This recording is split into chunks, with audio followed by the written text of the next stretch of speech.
আলামিন দাদার সাথে দেখা করতে গিয়ে এইভাবে যে ভিজে তার সাথে দেখা করবো কখনোই ভাবতে পারিনি।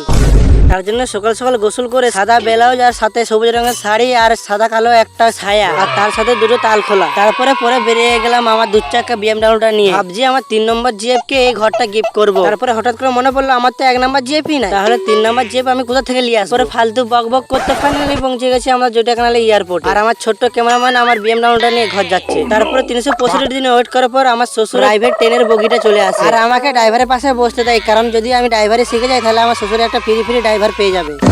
তারপরে শিলাবতী মায়াবতী নদী দেখতে দেখতে ফাইনালি পৌঁছে গেলাম আমি সিমলাপান নদীঘাট এয়ারপোর্ট। তারপরে আমি সিমলাপান নদীঘাটের এয়ারপোর্টে নেমে 99 কম 100 কিলোমিটার হেঁটে তারপরে পক্ষীরাজ ঘোড়ায় চেপে মকরমণিপুর দিকে যেতে লাগলাম। তারপরে কিছুটা যাওয়ার পরে যে এই মালটাকে উঠিয়ে নিলাম। তারপরে কিছুটা যাওয়ার পরে এইভাবে পানি পড়ে আমাদের সায়া শাড়ি ভিজিয়ে দিল।